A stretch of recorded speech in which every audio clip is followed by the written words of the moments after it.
Hi friends, today recipe மொச்சப்பயிறு புளிக்குழம்பு. அந்த மொச்சப்பயிறு புளிக்குழம்புல என்ன எக்ஸ்ட்ரா ஆட் பண்ண போறோம் அப்படின்னா கருவாடு தான் ஆட் பண்ண போறோம். அதுல நான் வஞ்சரம் கருவாடு, நகர கருவாடு ரெண்டு எடுத்திருக்கேன். நெய் மீன் கருவாடு, நகர கருவாடு. ஸோ அதில் ஒவ்வொரு பீஸ் எடுத்திருக்கேன்.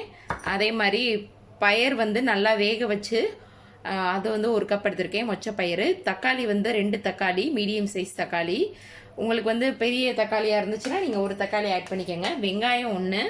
அதே மாதிரி இதில் எல்லா காய்கறியும் ஆட் பண்ணலாம். கத்திரிக்காய், முருங்கைக்காய், மாங்காய். நான் இப்போ கத்திரிக்காய் எடுத்திருக்கேன். ஸோ புளி புளி கரைசல் ஒரு நெல்லிக்காய் சைஸ் அளவு புளி எடுத்திருக்கேன். 2 பச்சை மிளகா. இப்போ தாளிச்சுக்கலாம். இப்போ அடுப்பை ஆன் பண்ணிக்கலாம். இப்போ மண் சட்டியில் தான் செய்ய போகிறோம். இப்போ சட்டி நல்லா சூடாயிடுச்சு. இப்போ கடலெண்ணெய் ஊற்றிக்கலாம்.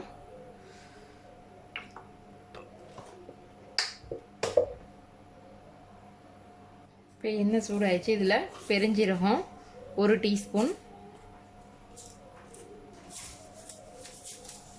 வெந்தயம் 1 டீஸ்பூன்,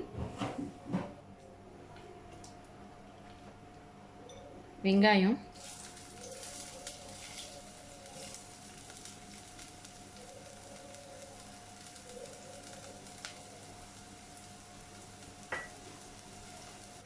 இப்போ வெங்காயம் வதங்கிட்டு இருக்கு. இந்த ஸ்டேஜில் நான் பூண்டு சொல்ல மறந்துட்டேன்.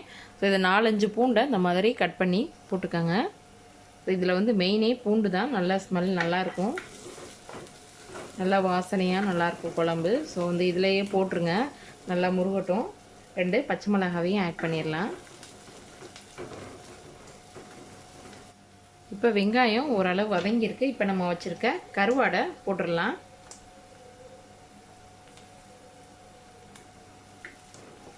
நல்லா எண்ணெயிலே நல்லா இதாக வேகட்டும் கருவாடு.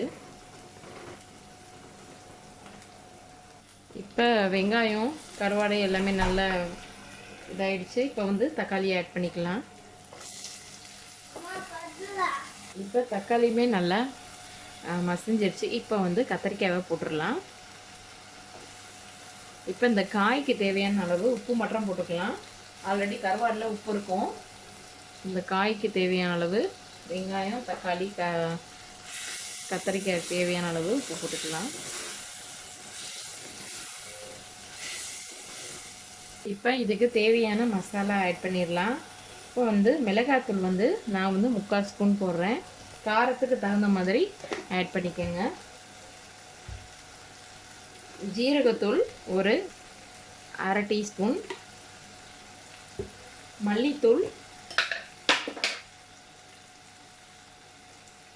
மல்லித்தூள் நான் அந்த ஸ்பூனால் ஒரு 3 ஸ்பூன் போடுறேன்.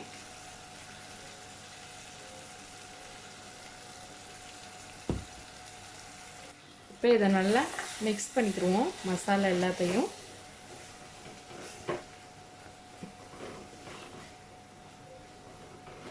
இப்போ நம்ம வச்சுருக்க புளி கரைசலை ஆட் பண்ணிடலாம்.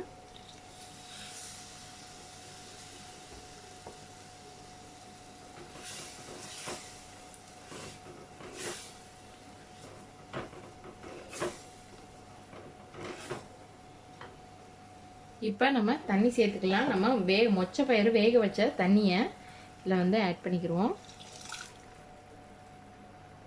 இதுக்கு தேவையான அளவு தண்ணியுமே ஊற்றிக்கலாம்.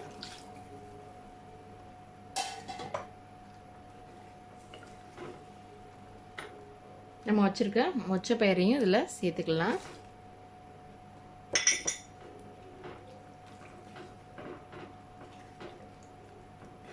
இப்போ இது மசாலா எல்லாம் சேர்ந்து நல்லா கொதிக்கட்டும். நம்ம திறந்தே வச்சிடலாம். இந்த மசாலா வாடை எல்லாம் போகட்டும். நீங்கள் தேவையான அளவு இதில் தண்ணி சேர்த்துக்கங்க. இப்போ குழம்பு நல்லா கமகமன் வீடே மணக்குது. நல்லா அவ்வளோ வாசமாக இருக்குது. இப்போ நம்ம வச்சுருக்க கொத்தமல்லியை ஆட் பண்ணிடலாம். வச்சுட்டு நல்லா சிம்மில் வச்சு ஒரு 10 நிமிஷம் நம்ம மூடி வச்சுருவோம். நல்லா எண்ணெய்லாம் பிரிஞ்சு நல்லா இதாகிடும். மூடி நல்லா டைட்டாக மூடி வச்சு நல்லா சிம்மில் வச்சுருவோம். ஒரு 10 நிமிஷம் இருக்கட்டும். இப்போ நம்ம பார்க்கலாம். இப்போ நல்லா எண்ணெயெல்லாம் பிரிஞ்சு நல்லா ரெடி ஆயிடுச்சு. இப்போ அந்த ஸ்டேஜில் வந்து கொஞ்சமாக நம்ம கடலெண்ணெய் இல்லை நல்லெண்ணெய் ஏதாச்சும் கொஞ்சம் ஊற்றி ஆஃப் பண்ணிடுங்க. அவ்வளோதான், ரெடி ஆயிடுச்சு மொச்சப்பயிறு கருவாட்டு குழம்பு. கண்டிப்பாக நீங்களும் ட்ரை பண்ணி பாருங்கள். இதை நம்ம இன்றைக்கி சாப்பிட்றத விட நாளைக்கு சாப்பிட்டோம்னா ரொம்பவே டேஸ்ட்டாக இருக்கும். நீங்கள் ஆஃபீஸ் போகிறதா இருந்தால் நைட்டு செஞ்சு காலைல நீங்கள் எடுத்துகிட்டு போகும்போது ரொம்பவே டேஸ்ட்டாக இருக்கும், நல்லாயிருக்கும். கண்டிப்பாக நீங்களும் ட்ரை பண்ணி பாருங்கள். இந்த வீடியோ உங்களுக்கு பிடிச்சிருந்துச்சுன்னா லைக் பண்ணுங்கள், ஷேர் பண்ணுங்கள், கமெண்ட் பண்ணுங்கள். மறக்காமல் சப்ஸ்கிரைப் பண்ணுங்கள். தேங்க்யூ.